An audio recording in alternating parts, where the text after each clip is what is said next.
আসসালামু আলাইকুম। আজ সোমবার 27শে মাঘ, 10ই শাবান, 10ই ফেব্রুয়ারি। বাংলাদেশ বেতার সিলেট সংবাদ পড়ছি ফারহানা বেগম। জুলাই অভ্যুত্থান 2024 এর স্মৃতি ধরে রাখতে 10 টাকা মূল্যমানের একটি স্মারক ডাক টিকিট, 10 টাকা মূল্যমানের একটি উদ্বোধনী খাম, 5 টাকা মূল্যমানের একটি ডাটা কার্ড এবং একটি বিশেষ সিলমোহর প্রকাশ করেছে বাংলাদেশ ডাক বিভাগ। গতকাল সন্ধ্যায় রাষ্ট্রীয় অতিথি ভবন যমুনায় প্রধান উপদেষ্টা ডক্টর মোহাম্মদ ইউনূস এর ডাক টিকিট অবমুক্ত করেন। এ সময় ডাক ও টেলিযোগাযোগ উপদেষ্টা মোহাম্মদ নাহিদ ইসলাম, ডাক ও টেলিযোগাযোগ বিভাগের সচিব ডক্টর মোহাম্মদ মুশফিকুর রহমান ও ডাক অধিদপ্তরের মহাপরিচালক এস.এম. শাহাবুদ্দিন উপস্থিত ছিলেন। ডাক টিকিটের থিম হিসেবে জুলাই গণ অভ্যুত্থানে নারীদের স্বতঃস্ফূর্ত অংশগ্রহণকে চিত্রায়িত করা হয়েছে। নারীদের ভূমিকা জুলাই গণ অভ্যুত্থানকে ত্বরান্বিত করতে যে ভূমিকা রেখেছে তা তুলে ধরা হয়েছে ডাক টিকিটটিতে। মৎস্য ও প্রাণী সম্পদ উপদেষ্টা ফরিদা আক্তার বলেছেন, চাষের মাছের উপর নির্ভর করে থাকা যাবে না, দেশীয় প্রজাতির মাছের উৎপাদন বাড়াতে হবে। বাইক্কা বিল সহ দেশের সব মৎস্য অভয়াশ্রম খননের ঘোষণা দিয়ে তিনি বলেন, হাওরের মাছ রক্ষা করতে হলে হাওরাঞ্চলের ধান সহ অন্যান্য ফসলে কীটনাশক ব্যবহার বন্ধ করতে হবে। তিনি গতকাল দুপুরে মৌলভীবাজারের শ্রীমঙ্গল উপজেলার হাইল হাওরের বাইক্কা বিল ও মৎস্য অভয়াশ্রম পরিদর্শন শেষে সাংবাদিকদের এসব কথা বলেন। সাংবাদিকদের প্রশ্নের জবাবে উপদেষ্টা বলেন, বিভিন্ন সংস্কার শেষে সবার মতামতের ভিত্তিতে আগামী বছরের মাঝামাঝি জাতীয় নির্বাচন দেওয়ার লক্ষ্যে সরকার প্রস্তুতি নিচ্ছে। পরে তিনি হাজীপুর এলাকায় উপকারভোগীদের সঙ্গে মতবিনিময় সভায় প্রধান অতিথি হিসেবে যোগ দেন। এ সময় মৎস্য ও প্রাণী সম্পদ মন্ত্রণালয়ের যুগ্ম সচিব ডক্টর আবু নঈম মোহাম্মদ আব্দুস সবুর সহ ঊর্ধ্বতন কর্মকর্তারা উপস্থিত ছিলেন। জুলাই আগস্ট গণ আন্দোলনকালে ছাত্র জনতার উপর হামলা, হত্যা ও গুলিবর্ষণের ঘটনার তথ্য প্রমাণ ও ডিজিটাল এভিডেন্স সংগ্রহ করছে সরকার।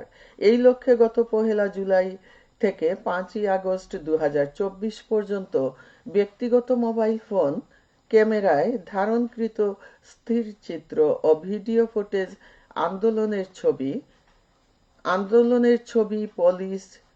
police.gov.bd এই ওয়েবসাইটে আপলোড করার আহ্বান জানানো হয়েছে।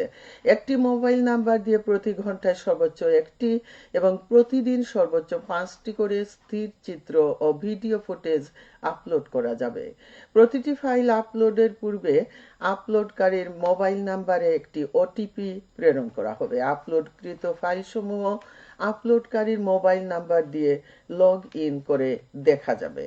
আগামী 11 ফেব্রুয়ারি থেকে 25 ফেব্রুয়ারি পর্যন্ত এই ওয়েবসাইটে স্থির চিত্র ও ভিডিও ফুটেজ আপলোড করা যাবে। সারা দেশে আইন শৃঙ্খলা পরিস্থিতি স্বাভাবিক রাখার লক্ষ্যে যৌথ বাহিনীর সমন্বয়ে অপারেশন ডেভিল হান্ট শুরু হয়েছে। এ বিষয়ে গতকাল সচিবালয়ে প্রেস ব্রিফিং করেছেন স্বরাষ্ট্র মন্ত্রণালয়ের জ্যেষ্ঠ সচিব নাসিমুল গনি। তিনি জানান, সারা দেশের পরিস্থিতি অস্থিতিশীল করার জন্য যারা চেষ্টা করছে তাদের দমন করার জন্য ডেভিল হান্ট অপারেশন পরিচালনা করা হচ্ছে। সচিব আরও বলেন, এখানে যৌথভাবে সবাই একটি সুনির্দিষ্ট পন্থায় কাজ করবে। এটা একটা পুলিশ অ্যাকশন। তবে আইনানুগ যত ব্যবস্থা নেওয়া দরকার সেসব ব্যবস্থা নিতে সব বাহিনীকে প্রস্তুত করা হয়েছে।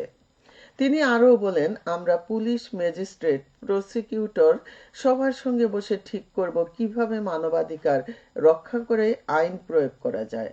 আমরা সিস্টেমে গুড প্র্যাকটিস রেখে যেতে চাই যেন আয়নাঘর আর তৈরি না হয়। তিনি বলেন, যেসব দেশে বিপ্লব হয়েছে সেখানে পরাজিত শক্তিকে কেউ রাখে নাই। আমরা অত অমানবিক হতে পারিনি। এতে পুলিশ বাহিনীর মনোবল ভেঙে গেছে। আমরা সেই জায়গায় পরিবর্তন আনার চেষ্টা করছি। আজ বিশ্ব ডাল দিবস। এটি হলো একটি আন্তর্জাতিক দিবস যা জাতিসংঘের খাদ্য ও কৃষি সংস্থা দ্বারা বিশ্বব্যাপী খাদ্য হিসেবে শুকনো মটরশুঁটি, মসুর, শুকনো মটর, ছোলা, লুপিন অর্থাৎ ডাল জাতীয় খাবারের গুরুত্বকে স্বীকৃতি দেওয়ার জন্য পালন করা হয়। 2019 সাল থেকে প্রতি বছর 10 ফেব্রুয়ারি দিবসটি পালিত হয়ে আসছে। পুলিশ জনতা বিষয়ক মতবিনিময় সভা অনুষ্ঠিত হয়েছে গতকাল সিলেটে।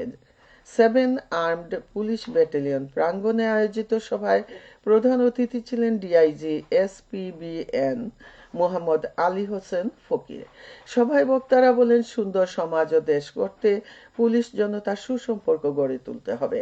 ন্যায় বিচার সুশাসন প্রতিষ্ঠার লক্ষ্যে আইনের যথাযথ প্রয়োগ নিশ্চিত করতে হবে।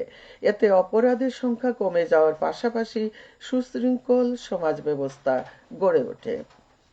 সভায় বিশেষ অতিথি ছিলেন সিলেট রেঞ্জের ডিআইজি মোহাম্মদ মুশফিকুর রহমান, সিলেট মেট্রোপলিটন পুলিশের কমিশনার মোহাম্মদ রেজাউল করিম। সভায় পুলিশের ঊর্ধ্বতন কর্মকর্তা সহ জনপ্রতিনিধিরা উপস্থিত ছিলেন। সিলেট ও সুনামগঞ্জ জেলার সীমান্তবর্তী এলাকা থেকে 1,45,00,000 টাকার ভারতীয় চোরাই পণ্য জব্দ করেছে সিলেট ব্যাটালিয়ন 48 বিজিবি।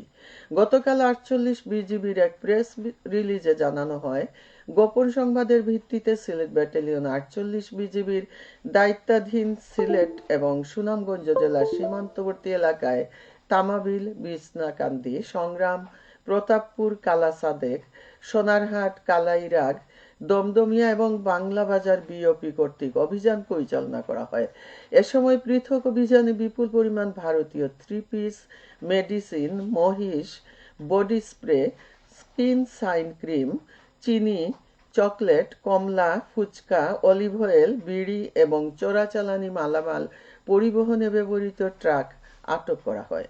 এ বিষয়ে সিলেট ব্যাটালিয়ন 48 বিজিবির অধিনায়ক লেফটেন্যান্ট কর্নেল মোহাম্মদ নাজমুল হক বলেন, ঊর্ধ্বতন সদর দপ্তরের নির্দেশনা অনুযায়ী সীমান্তে নিরাপত্তা রক্ষা ও চোরাচালান প্রতিরোধে বিজিবির অভিযানিক কার্যক্রম ও গোয়েন্দা তৎপরতা সর্বতোভাবে অব্যাহত রয়েছে। সবশেষে আবহাওয়া। আজ বেলা 1টা পর্যন্ত পূর্বাভাসে বলা হয়েছে, সিলেট সহ পার্শ্ববর্তী এলাকার জন্য কোনো সতর্কবাণী নেই এবং কোনো সংকেতও দেখাতে হবে না। আজ সিলেটে সূর্যোদয় হয়েছে 6টা 30 মিনিটে এবং সূর্য অস্ত যাবে সন্ধ্যে 5টা 43 মিনিটে। সংবাদ শেষ হলো। পরবর্তী স্থানীয় সংবাদ প্রচারিত হবে দুপুর 1টা 5 মিনিটে।